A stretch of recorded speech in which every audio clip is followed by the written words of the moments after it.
Hello everyone! Welcome back sa ating live stream. This is Coach Jaro. What's up? Good morning, good afternoon, good evening po sa inyong lahat. Oo. Bakit may commercial ni Ibana? Hindi ko alam. Malay ko ba? Malay ko ba't may Ibana dyan? Sabi nyo pa, may commercial ni Ibana. Ewan ko. Kayo nanonood. Hindi naman ako nagla-live ako. Anyway. Wait lang ha. Oh, yan. Easy natin. Yan. Okay. Pwede ba diretso tayo sa topic? Diretso tayo sa topic, guys, ha? But before tayo dumiretso sa ating topic, once babati ho muna ako ng good morning, good afternoon, good evening, wherever you are in God's green earth. Wag niyo kakalimutan na mag-subscribe sa ating Coach Jarrett live YouTube channel. At sa ating pong Facebook page, Tambayan ng mga Cocheros. At meron din po tayong second channel, Coach Jarrett Highlights. Paki-subscribe na rin po yun para mauna na po kayo doon sa mga gagawin natin doon, guys. So, game. Alam nyo, mga kababayan,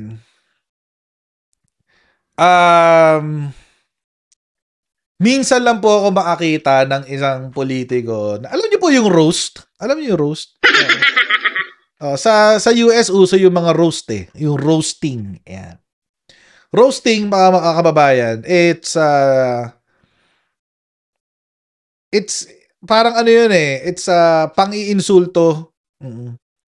Sunugan. Ayan, sunugan. Pero yung mga yung format nun, mga kababayan, is tawag doon, nabawa, merong isang individual. Kasi napapanood ko to sa mga sa mga stand-up comedians sa kanila ko napapanood. Merong isang individual gusto niya mag-donate ng sa kanyang charity. Ang gagawin niya, for one night, sa isang gabi, papayag siya na insultuhin siya ng mga kaibigan niya, mga ibang mga kaibigan niya, mga comedians, etc., etc. Tapos sa event na yon, magbebenta siya ng invitation per plate. So let's say per plate it's $1,000 per plate. Panoorin mo ko, iniinsulto ko ng mga taong kaibigan ko. Ganon yung style nun. So roasting po ang tawag doon, roasting. Dito sa Pilipinas, kanina, actually matagal na tong video na to, mga kababayan mga 3 araw na. Pero mga kababayan, enjoy ako nung pinapanood ko dito kasi parang ako nakapanood ng roasting. Oo. Ng roasting ng isang politiko. For the first time, mga kababayan, nakakita ako ng politiko na ginigisa talaga, as in really the hard questions. Ang problema, mga kababayan, iisa lang yung tanong. Oo, iisa lang yung tanong. Ang tanong ay tungkol sa diversion road sa Ilocos Sur. Oo. Yun lang yung tanong, guys. Yun lang yung tanong. Ano yung nangyari dito sa diversion road? Sa diversion road dito sa Ilocos Sur. Ay! Grabe, kulang na lang bawang sibuyas. Oh. Bawang sibuyas na lang kulang, guys. Oh, gisang-gisa na siya, promise. Grabe. Utal-utal. Ay, nagka-utal-utal itong si Chavit Singson. Pero bakit may ganun? Okay, bakit may ganun? Ito kasi, mga kababayan, kanina, after siyang masunog ni Karen Davila, nagdo-double down tong si Chavit Singson dito sa kailangan daw munang imbestigahan yung Ilocos Norte. Oo. Sabi, magkakaroon lang ng kredibilidad ang ICI kung uunahin yung imbestigahan ng Ilocos Norte. Yun sabi niya. Actually, Bago yan, mga kababayan. Yan ang pinost niya ngayon sa kanyang Facebook. Saan na si Chabit? Uy, Chabit. Yan. Yan. Yan yung pinost niya ngayon sa bago niyang Facebook. Yan, oh. Bago yan. Exposes corruption in Ilocos Norte. Yan. Slams political cover-ups and speaks out on unfinished projects and disaster response. Yun ang sinabi ni Chabit. Ang problema, mga kababayan, kaya nagwawala ng ganito si Chabit Singson ay dahil nahuli siya. Oo. Nahuli si Chabit Singson. Merong 577 million pesos na nakuha si Chabit Singson sa isang ghost project.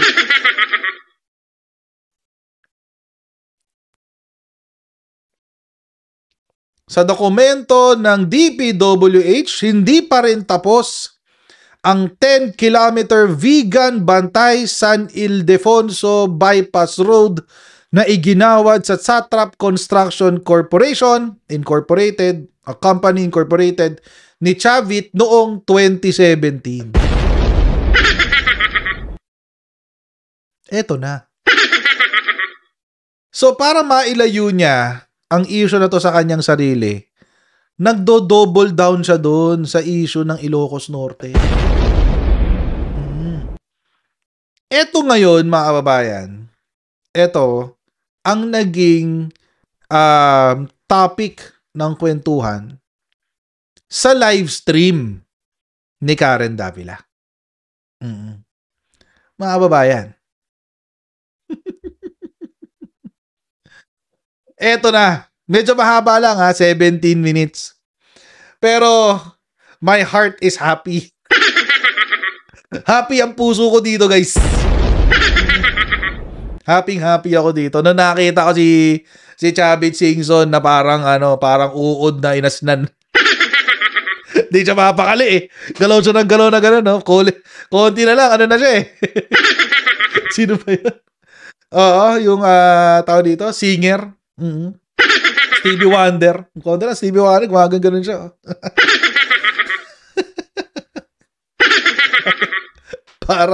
Parang uod na inasnan eh. Okay, panoorin natin, guys. Panoorin natin. Meanwhile, a construction company owned by the family of former Ilocos Sur Governor Chavit Singson has been identified as the contractor of an unfinished diversion road in the province. According to DPWH records, the project was awarded to Satrap Construction back in 2017, and it's been allotted 577 million pesos. We have with us now former Ilocos Sur Governor Chavit Singson. Good morning to you, sir. Good morning.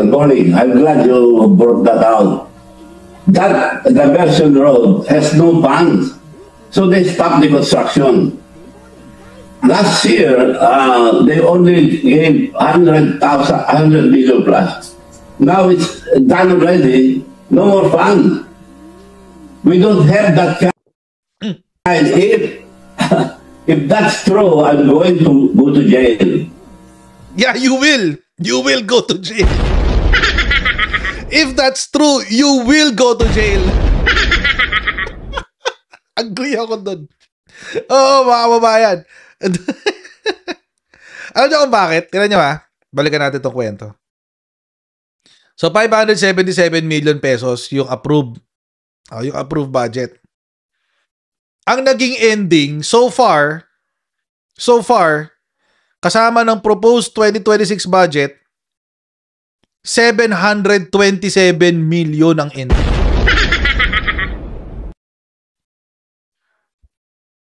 Ulitin ko 577 million lamang dapat ang budget. Pero ngayon, every year, simula 2017, pinopondohan hanggang sa umabot na ngayon ng 727 million pesos ang pondo sa 10 kilometro. 10 kilometro lang, guys.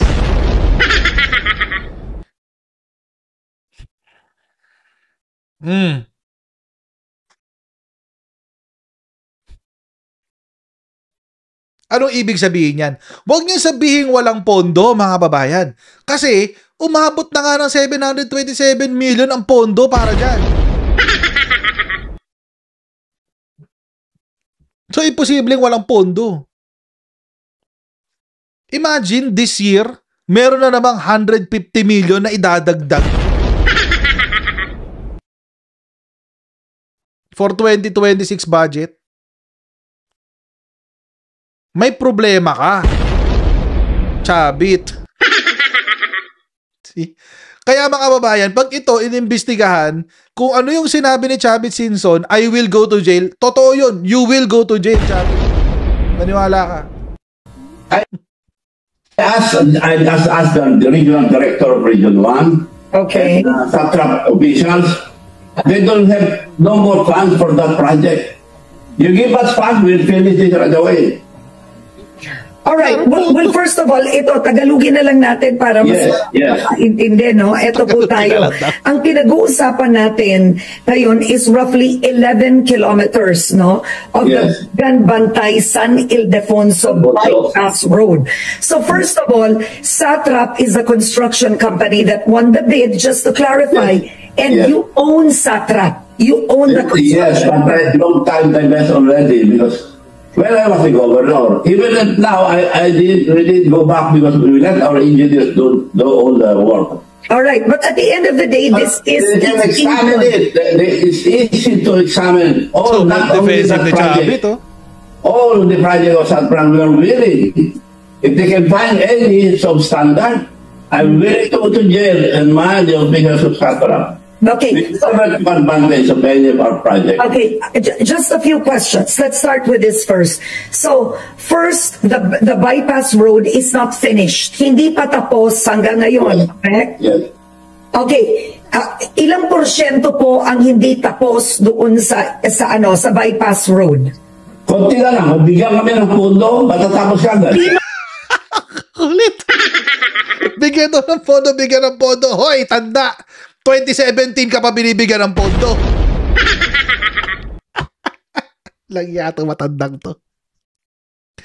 2017 pa siya may pondo, guys. Bigyan daw ng pondo, tatapusin daw niya. Ha? Ano ka, diskaya?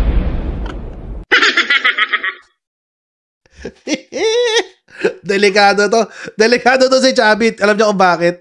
Kasi ang nagsabi nitong yung project na to, DPWH. Yari ka, Chavit. Anyway, tuloy. Sino ang kami? Sino ang kami? Bibigyan ang construction company po ninyo or ang probinsya? Ang gobyerno magbibigay ng national government magbibigay. Walang pondo. Ang pondo. So ang tanong ko, sir, kanina ito, ibibigay. nakita nyo naman kung paano mag-insert ang mga congressman ng pondo para tapusin ang kanilang pet projects, no, whether ghost or real, sa kanilang distrito. Anong sinabi po ng congressman ninyo? Bakit hindi daw po natapos yung bypass road? Sinanong ko na, 100 lang daw ang binigay. 100 milyon. 100 milyon, tinapos na nila. Natapos na nila, kulang na ng pondo, wala nang pondo. We are all eager to do that, but walang pondo, walang pondo. Tinanong ko lang yung regional director, wala nang pondo. Bigyan nila pondo, natapos ka na dyan. Unlike other provinces na paborito nila, napakadaling pondo. Alright. Ang proyektong... Wait. Sino bang congressman sa Ilocos Sur? Wait. Dalawa yun di ba? May first and second district yun. Sa first district, ang congressman, si Ronald V. Singson. Sa first district. Sa second district. Wait. Second district. 2nd District. Ang congressman, Christine Singson Mian. Ay! Pareho. Parehong Singson eh. Diyos ko. Ay, nako. Diyos ko. Paano ngayon yan? Oo, guys. Paano ngayon yan? So, sa 1st District, ayun nga, si, pangalan na ito. Ronald Singson sa 1st District. Sa 2nd District, Christine Singson Mihan. Hindi na ako magtataka, guys. Hindi na ako magtataka.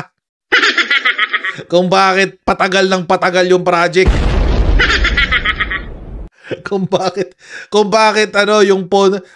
Mga kababayan, sabi niya, wala rong pondo. Simula 2017 hanggang ngayon, pinopondohan. May pondo pa nga 150 million for next year eh. Pero kung sinasabi niya walang pondo, ibig sabihin, pinabayaan ng congressman. Eh yung congressman, pareho ba niyang anak yun? Si Ronald Singson, tsaka si Christine Singson?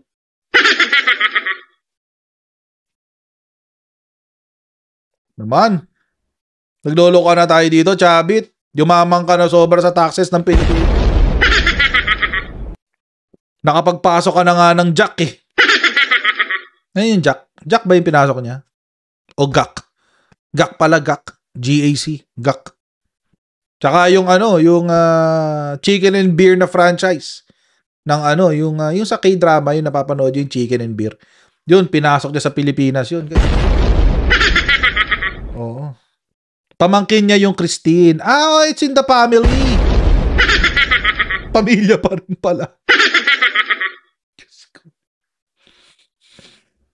Wala ba kayong mapili dyan sa Ilocos Sur na hindi Singson? Wala ba kayong mapipili dyan? My goodness.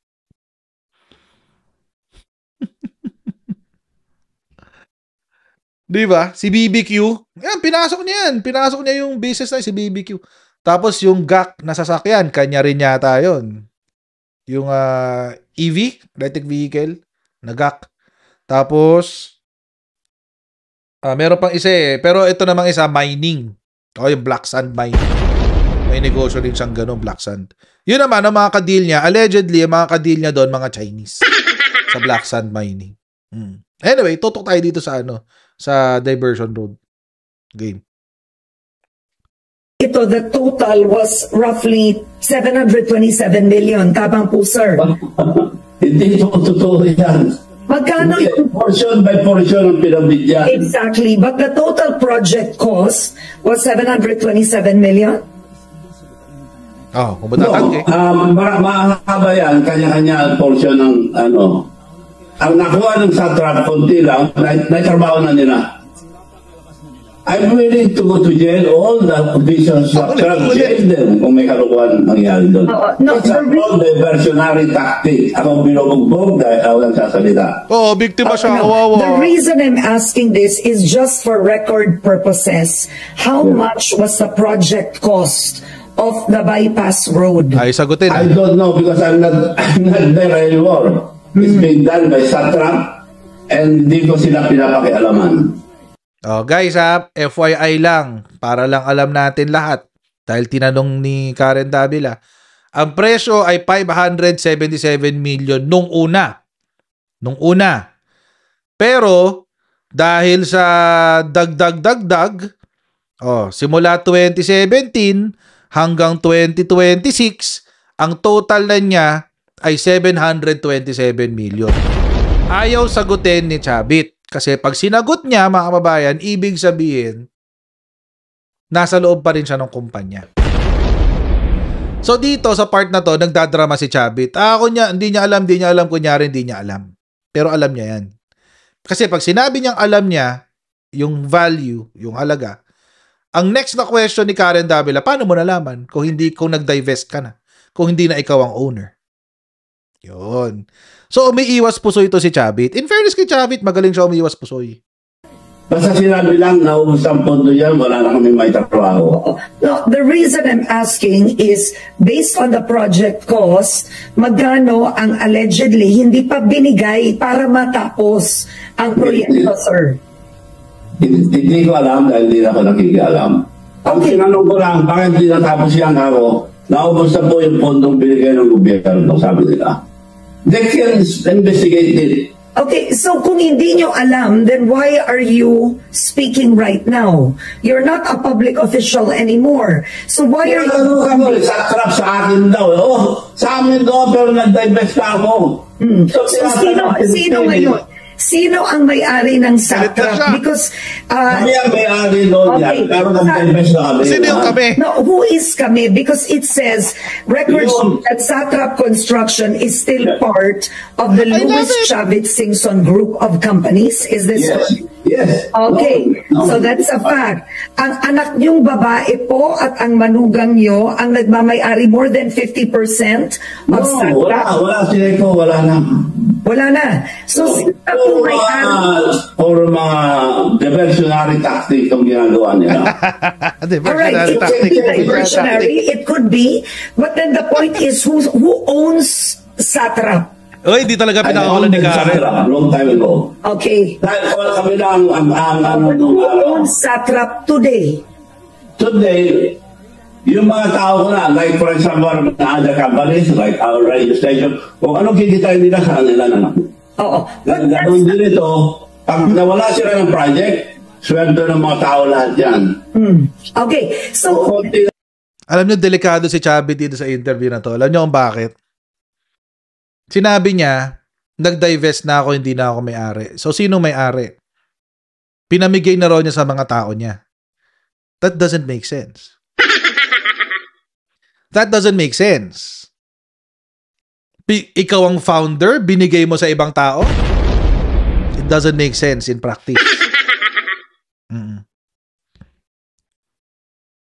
It does not make sense.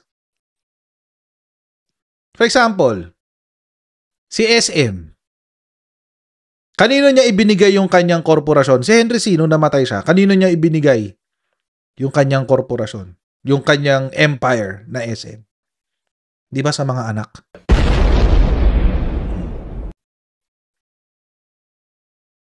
Bihira ho, mga kababayan, yung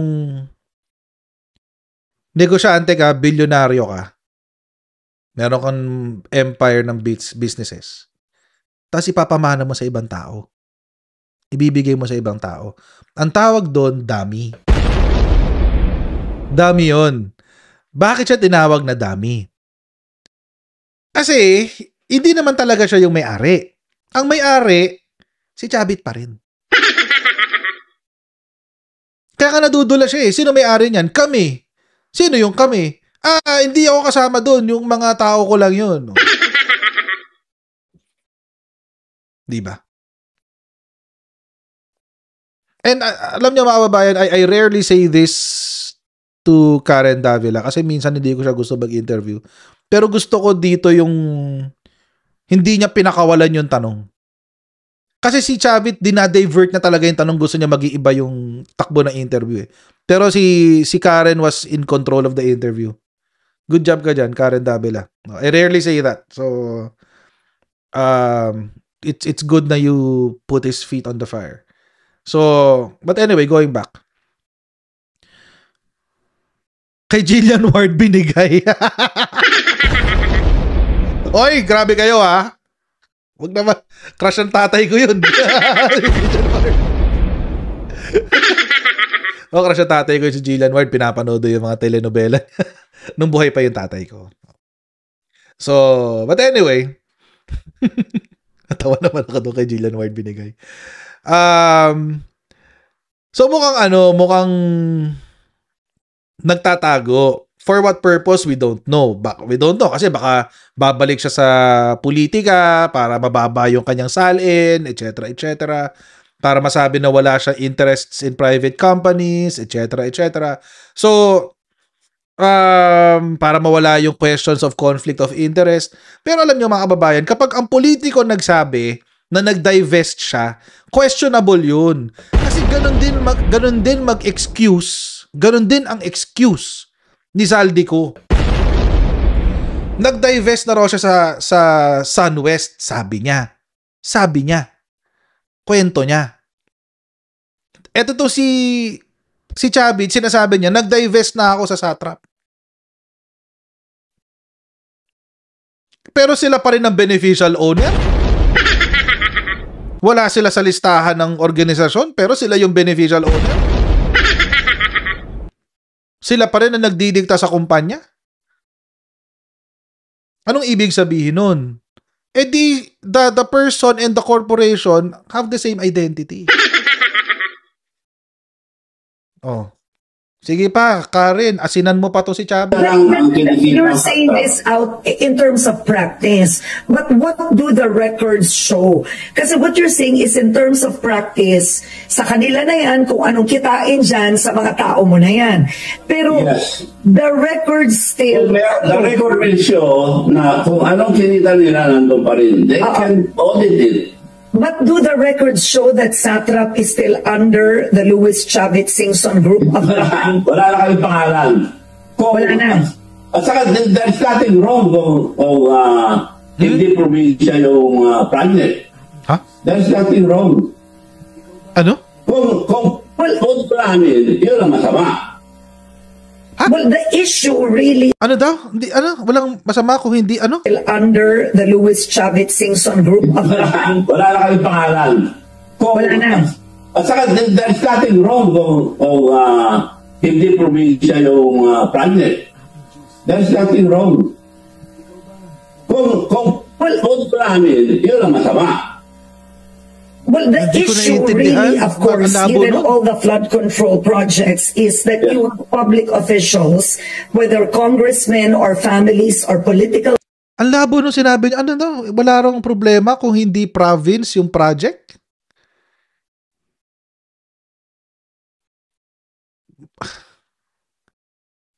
Ano daw? Hindi ko naintindihan yung sagot niya doon, ha? Siguro wala rong problema kung hindi provincial yung project.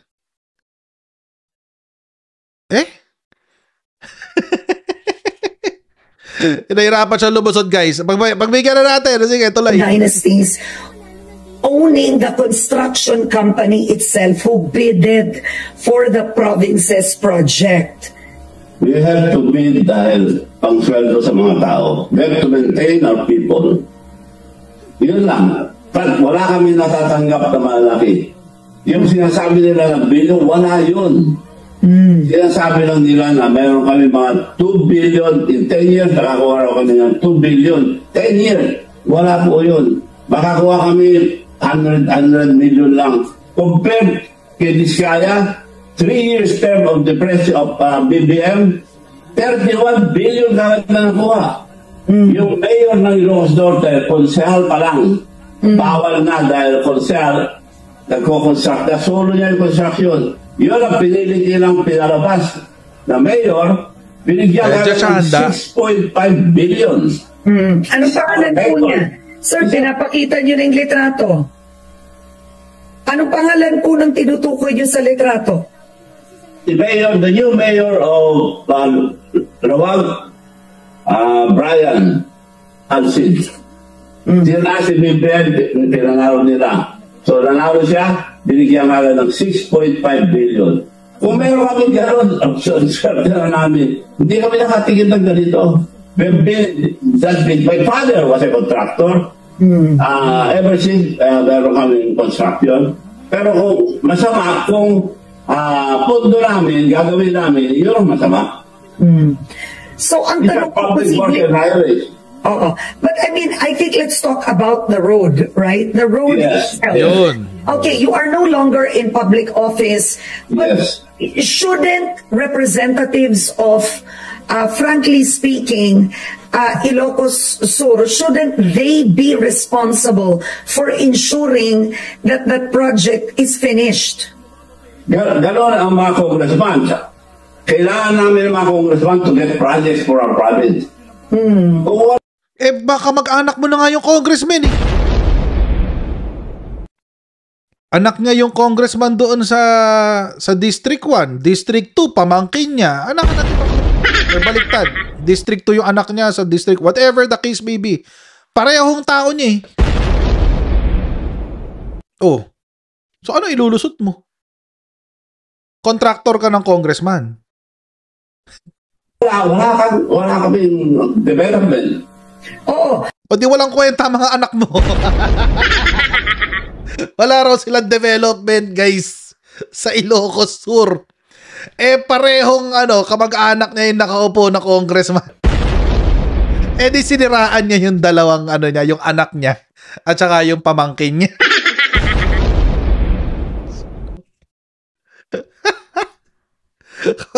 Sabit. Kawawa naman yung mga anak mo. Yung anak mo pala. Siniraan mo, sabit. Pero I think at the end of the day, the 11-kilometer Vegan Bantay San Ildefonso bypass road should still be finished. Have you checked with the DPWH? Yes. Sila tapusin. This is a major bypass road. Yes. Wala daw punto, sabi nila. You can call now the regional director of public works and highway. Napapahiya to sa Wala RD. daw po. Alam mo ito, Karen, for a diversionary tactic, blaming everybody. But if they want to, they can investigate me anytime. Kung totoo lang to. Alam mo, diversionary tactic ginagawa. How come in this kaya nakakuha ng 31 billion in 3 years? Ngayon, sila, paborito nila sa Ilocos Norte, ang Diskaya, and this mayor. Siya sabi ko lang, a leader should show your accountability, honesty, para pakita niya malinis sila, unahin ang Ilocos Norte, Ilocos Norte, baskin na yung flood control, imbisigayin nila lang sa Ilocos Norte. But first, Ilocos Norte, para ipakita sa tao na talagang sincere ang presidente. Bakit niya napasan ang Ilocos Norte? Ito yung tanong ko naman dyan sa sinabing niya ni Chabit. Bakit hanggang 3 taon lang ang binibilang mo pag Diskaya? Giting ko Sabi niya, 31 billion daw ang kinita ng mga Diskaya in the past 3 years. Bakit 3 years lang? Yung nag-upisa silang yumaman 2016.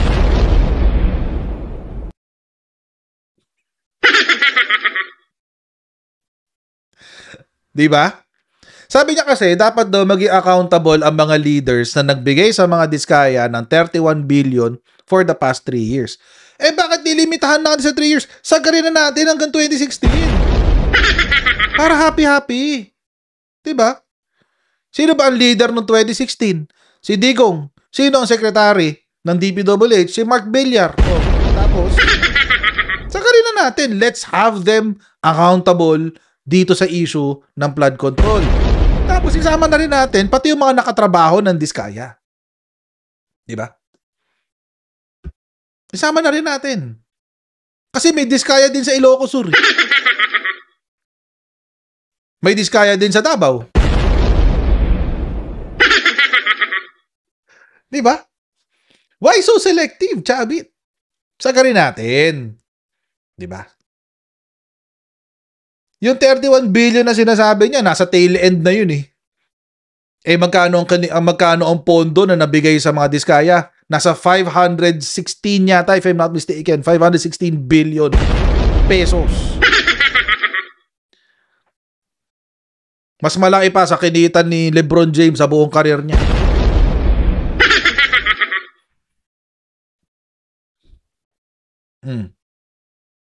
Bakit selective? Buo dapat. Kaso mo, focus tayo sa kalsada. Focus tayo sa diversion road mo. Huwag mo nang i-divert sa ibang kwentuhan. Ang issue sa kwentuhan dito ay Karen Davila, yung diversion road mo. Kasi sa Senate, yan yung kasal nila. So, they divert lahat, blaming everybody para malayo kay Presidente. lahat na ng testigo, sinabi na, nagsalita na, nagbigay. Ang sistema nila kahit, so you will understand. Sila naglagay sa pondo ng kahit sa presidente na dyan, siya nagpagawa ng budget. Ang nilagay na mula nung umupo si BBM, 545 billion, half a trillion ang flood control. Inumpisahan nila yan, pag-upo pa lang hanggang ngayon.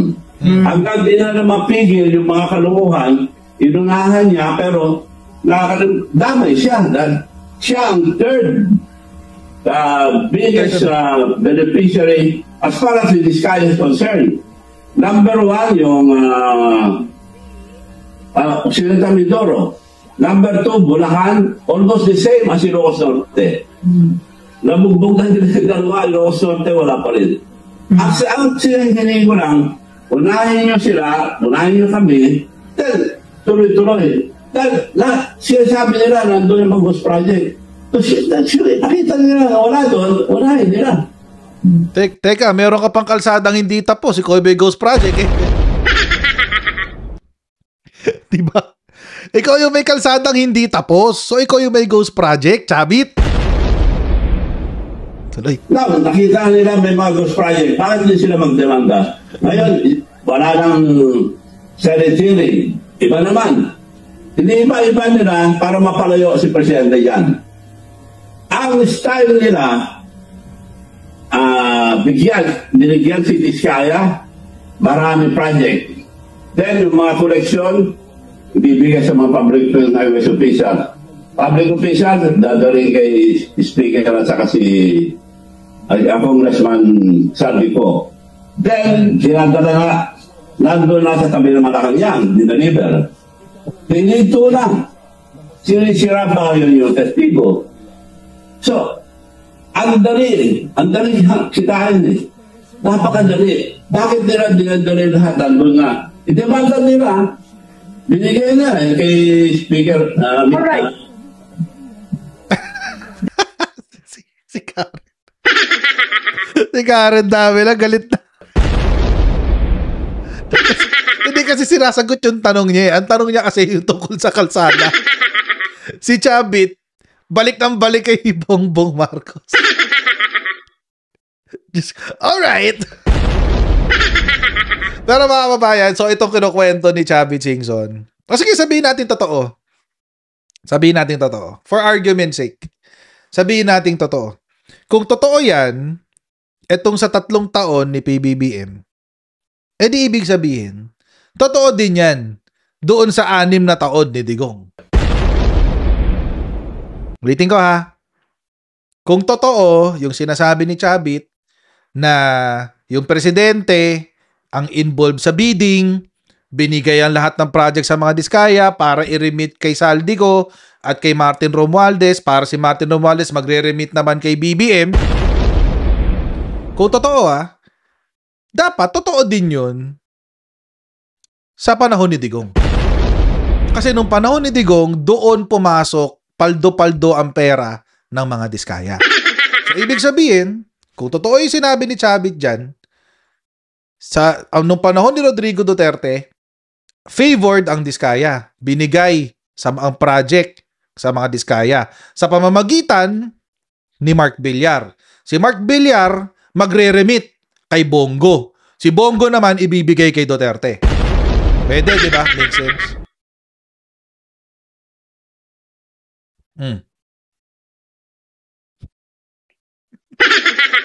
Hindi pwedeng pipili ka lang ng isa. Buong duration. Hindi pwedeng yung time lang ni BBM. Kasi, again, kahit na matagal nang nag-umpisa ang mga Diskaya sa pagiging kontraktor, yumaman sila nung panahon ni Rodrigo Duterte.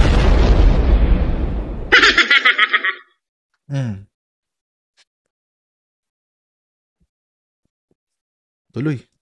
Go ahead. Do you want to finish your thoughts, sir? Tatapusin niyo po ba yung sinasabi ninyo? Yes. Bigay na ang pera kay Speaker according to the witness. Tapos sinara na, wala na. Sinisira ang mga witness.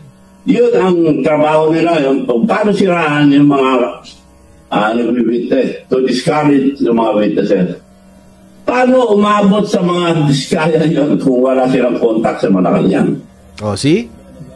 Paano nagkaroon ng project na gano'ng kalaki? Mga diskaya. 31 billion ang project ng diskaya. Kung wala silang contact. So yun ang binagyan, yun ang nagbigay naman sa mga contractors at subcontractors. Sila nagkolekta, dinala sa mga officials ng Public Road and Highways. Sila naman nag-deliver Speaker Martin Romualdez, according to the witness, saka sa sabi ko. Okay. Now, deliver nila sa Cardino Malacanang, wala na. Binago na lahat. All right. Now, okay, Governor, do you have any proof linking, number one, attacks against you to Malacanang? Because you're stating 2 points. What you're stating here is, in effect, this is a diversionary tactic to attack you by destroying you with the unfinished bypass road. But the truth of the matter, if we go to the project, it is unfinished. Unfinished, walang pondo eh. Okay. Balik sa walang pondo. I'm willing to go to him. Mas hindi ako included doon. Pakulong niya ako kung hindi totoo itong sinasabi ko. Okay, now do you have the ICI, I dare the ICI to go to Ilocos Norte. Guys, Ilocos Sur na muna. Andun yung pondo. Hindi wala sabi nila na project ng SATRA. Lahat hindi sila nila. I'm very sure. Okay. Makakalukuhan yung puro panira yung sinasabi nila 517 billion. Okay. Wala yun. Kung meron ba lang yun, matagal na namin natapos yung bypass road. All right. So I think you're giving out many points here, but do you have any proof of link to Malacanang? Ano?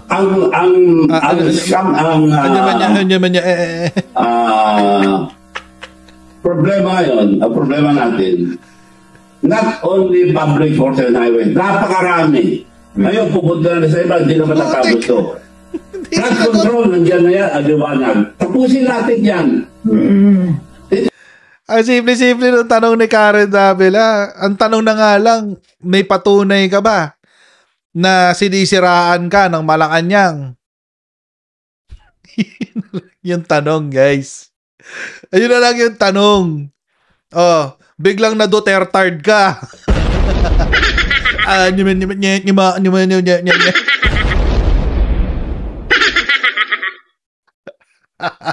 Nasara bigla eh. Nasara Duterte bigla, guys. Loading. Naghang eh. Ulitin nga natin. Namin natapos yung bypass road. All right. So I think you're giving out many points here, but do you have any proof of link to Malacanang? Ang scam, loading. Problema yun, ang problema natin, not only public forces and highway, napakarami. Ngayon, pupunta na sa iba, hindi na matatapos to. Flood control, nandiyan na yan, aliwa. Hindi niya talaga sinagot yung tanong, guys. Ay, nako, JP, salamat sa iyo, super. Wow naman! Wow! Wow! Hindi niya talaga sinagot yung tanong. Ano mine? Tapusin natin yan. Hindi na matatapos ito kung nilipat nila sa ibang ano man eh. Nandiyan na yan eh. Tapusin na nila. May witnesses na. Ngayon, ang sabi nila, pumunta si Speaker Martin Romualdez sa ICI. Kung magsabi siya ng totoo, solve na. Alright. Sinungaling siya, wala. Niloloko na lang taong bayan. Okay. But then people might think now you're diverting the issue to former Speaker Martin Romualdez. Because I think the issue at the end of the day is still the bypass road in your province and that Satra. I'm challenging everybody. You can go now, check it. Bigyan ko pa sila ng 1 milyon. Hoy, may pera! Dapat sila nakita na kalukuhan doon. All right. On that note, former Ilocos Sur Governor Guys, narinig nyo yung challenge ni ni Chavit Singson. Bibigyan daw kayong 1 milyon kung mapapatunayan nyo na may ghost project siya. Punta lang kayo dito sa sa bypass road Punta lang kayo dito sa sa Bigan, Bantay, San Ildefonso bypass road. Walang budget, walang pondo. Bakit ba? Hindi namin matapos, walang pondo. Urur. Ano walang pondo? 65.5 million noong 2017, 101.5 million noong 2018, 115.5 million noong 2019, 18.5 million noong 2020, understandable dahil pandemic, 51.9 million noong 2021, 52.9 million noong 2022, 77 million itong 2023, 56 million itong 2024, 37.3 million this year, 2025. Next year, popondohan pa ng 150 million pesos.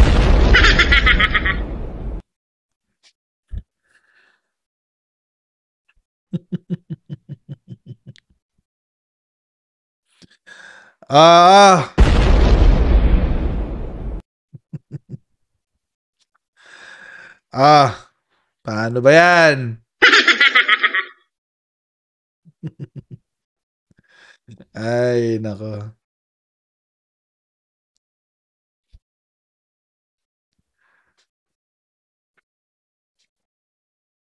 Huwag kayo magpa-flood sa channel ko. Napaghahalataan ng pagiging troll nyo.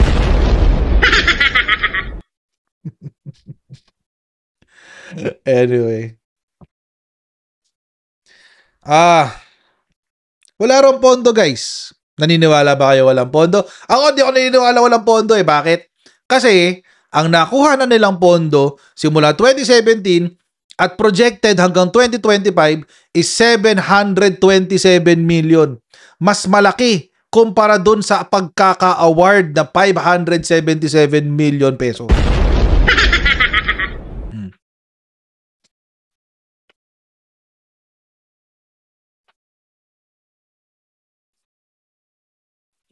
Masyadong malaki.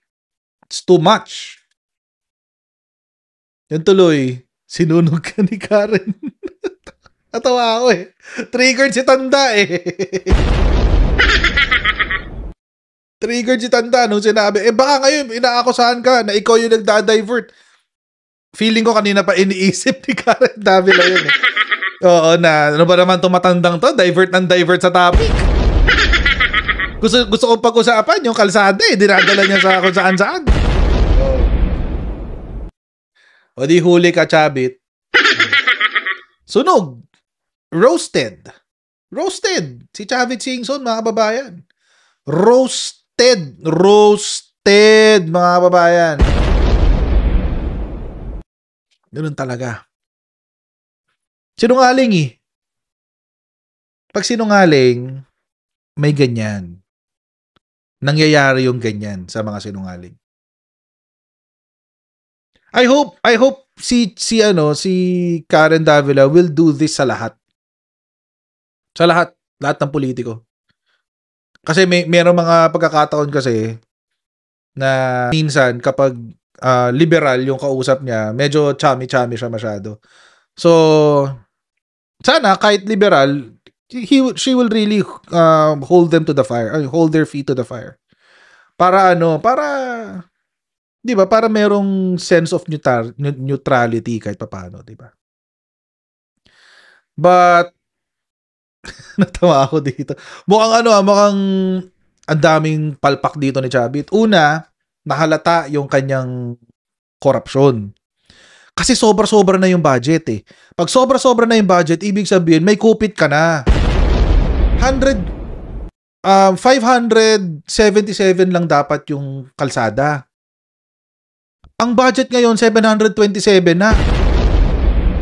So, ibig sabihin, nakakupit na sila ng more or less more than 150 million pesos. May kupit na. Hindi pa rin tapos.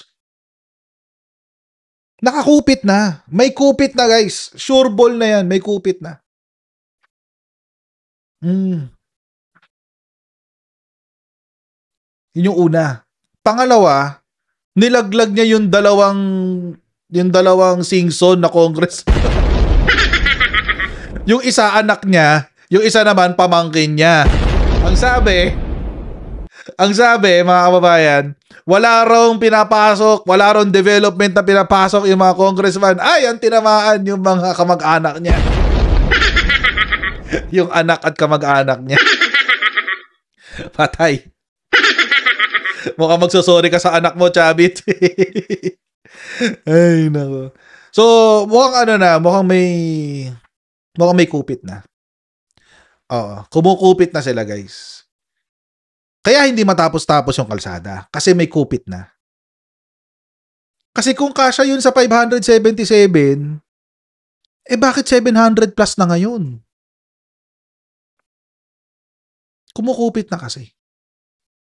So, it is what it is. Huli ka, Balbon. Sana, alam nyo mga kababayan, hinihintay ko na lang na sana kasama siya sa imbitahan ng ICI. Kasi, ang nakahuli nitong kay Chavit Singson ay DPWH. So, I'm hoping na tatawid ito sa ICI. Oo.